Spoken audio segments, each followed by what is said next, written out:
I think it's going well. The blockade continues to hold 100%. Nothing is getting through our blockade. No oil, no income, no nothing. Nothing's getting through the blockade. And we're in the final throes of what will be a very, very good deal that will not allow in any way, shape, or form nuclear weapons, etc. And the Strait will open up right away. It'll open up immediately upon signing, which could be in 2 or 3 days. But just last hour, the president writing on Truth Social that Iran shot down an Apache helicopter patrolling the Strait of Hormuz. Both pilots involved are safe.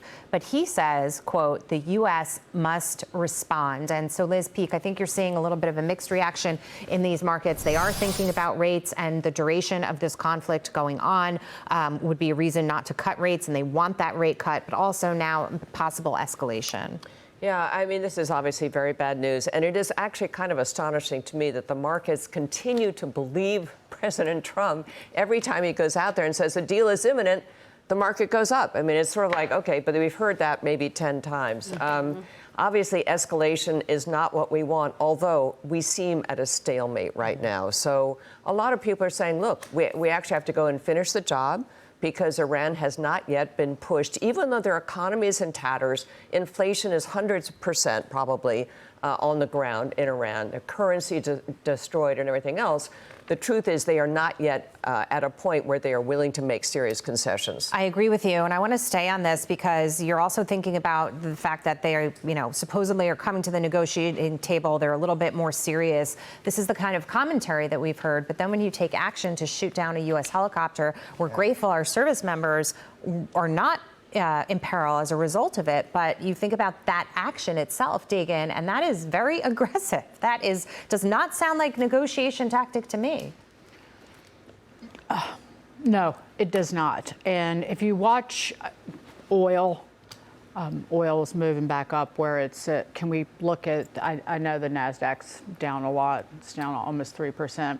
So oil is holding at about $88 a barrel. I just want to bring up something I was talking about last hour, that if you look at what's happening in the energy markets, gasoline prices have fallen about 40 cents a gallon from the recent high during this Iran conflict. But U.S. gasoline inventories have been falling at a record pace. You have to go back. They've fallen by 47.5 million barrels since early February through late May. This is an unprecedented drawdown going back to at least 1990. We've got strong refinery utilization and relatively flat demand. Gasoline inventories are only down, they're only like 5% lower than the average. But going into the summer months, there's much concern about just the global inventories of crude and product. But this is the biggest concern of that we will continue to run down inventories at this rapid speed, and then you will have to have a major price spike to create demand destruction here in the United States. And one thing that's being kind of overlooked about the overall energy markets, and it's the drawdown in inventories, is what's happening in Russia because of the attacks by Ukraine. Russia's energy exports are being pulled back because of the damage that's been done by Ukraine to its energy facilities. So this was like yesterday, I think, that Russia is cutting its oil exports through Western ports by 1/3 this month. And so that is oil that's coming off the market that kind of global energy watchers were expecting to see. And that's because of the Ukraine. Yeah. And then you've got Trump saying that the U.S. must respond to this Iranian attack. We don't know exactly what that means or what the details would look like. But Taylor, that sounds to me like more volatility ahead. It does. So I'm glad you brought up volatility. I'm wondering if this is a big sort of leverage unwind continuing from Friday. The triple leveraged Qs. So the Qs are sort of big techs. The triple leveraged of that, that's down 6%. The leveraged chip making SOX index, that's also down about 6%. Same with TECL, again, sort of high leveraged, 3-time levered tech stocks. Those are all down 6%. So I think some of this has to be sort of an unwind, a continuation of what we saw Friday. But I agree with you that it just means more volatility.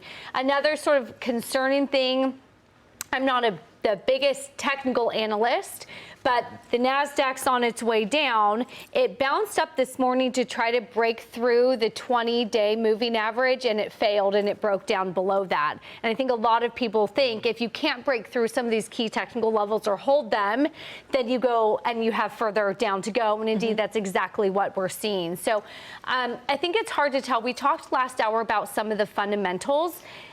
Do you try to sell things because you're ready for Friday and investing allocations in a big SpaceX IPO? Do you have to do that if healthy balance sheets mean you still have cash sitting on the sidelines?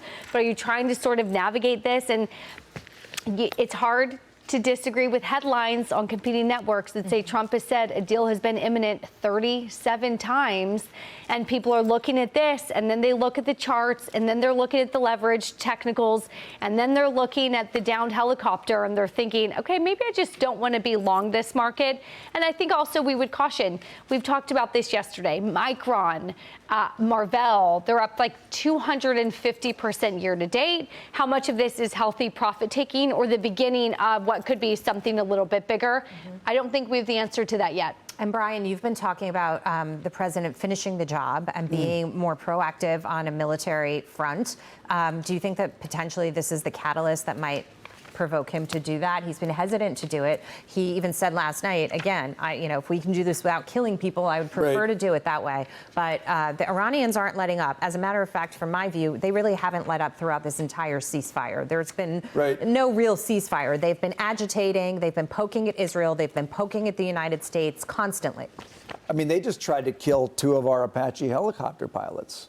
Like, you talk about loss of life, like they just tried to kill 2 of our people who were flying through the Strait of Hormuz, which is supposed to be open, and we're patrolling the Strait of Hormuz because it's supposed to be open because Iran said they would do that as part of the ceasefire, and that's not the case, right? So, yes, this might be the thing that President Trump says, you tried to kill our people, we're done talking. I don't know. He likes negotiating. I've said for a long time, open the strait, then negotiate, right? We're doing it the other way around. The strait's closed, we're negotiating, hoping they're going to open it. I don't believe them. Like, if they're shooting, they're not just firing missiles to see where they go, right? This is not some like show of we're still in it. They shot down our helicopter. They shot down a sophisticated U.S. piece of military equipment with, I don't know who was in it, servicemen and women in that helicopter. And the problem is, it's a closing window, right? The longer this goes on, Dagan's point about inventories is really key because it's around the world, people are running out of oil. They're running out of jet fuel, they're running out of gasoline, et cetera.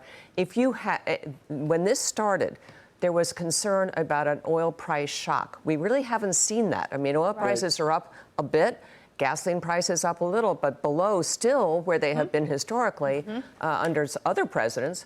But it could happen because again, it's a time issue. I mean, if this goes on 4 more months, I think we have a serious problem. And how many questions does this raise too, Jackie, about why Iran has the ability to do this when we are being told that their navy is in the bottom of the ocean floor, which is great, but then they shouldn't even have the ability to do things like this, or we need to go in and make sure that they don't have the ability to do things like this. Well, I think these are big questions. They've reconstituted their capabilities, like they have to some degree. That's why Israel had to go back in and do this. And they're dictating terms. They're like, oh, if Israel fires on Hezbollah, then that means we get to do whatever we want. They don't get why are we letting them make Hezbollah the terms by which we do that? It makes no sense to me. This comes, Energy Secretary Chris Wright, an hour ago, said oil traffic through the Strait of Hormuz had risen very meaningfully. Yeah.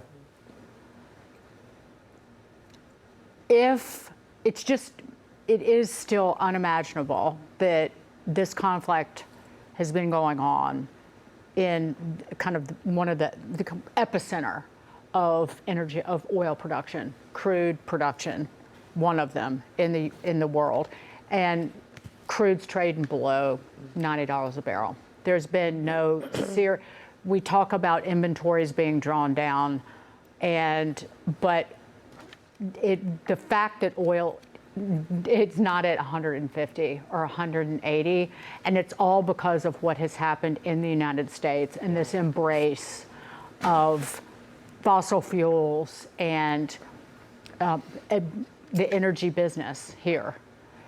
I agree with that. But I just wanted to add, the job needs to be finished, and if the White House is not really willing to take Iran out because they're worried about gas prices and the midterms, even though President Trump has said he's not worried about that, I think you have to, because again, how long are you going to let this turn into a morass?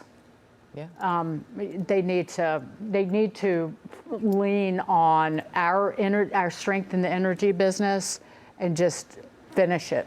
There's been an alternate theory too, contributing to that to keep prices down, is that some ships have been turning their transcenders or their detection transponders off to be able to get through the strait undetected, and that more oil is coming out of the strait than we are aware of. I don't know. That's been the case, I think, since the beginning. Since the beginning. So, because when you ask yourself, with this duration and this volatility, oil under 90, I know we're producing more, but still, we need that strait open. And Kuwait's been offering to sell its crude to refiners in Asia for the first time since the Iran war started, according to Bloomberg. All right, we're going to continue to track all this.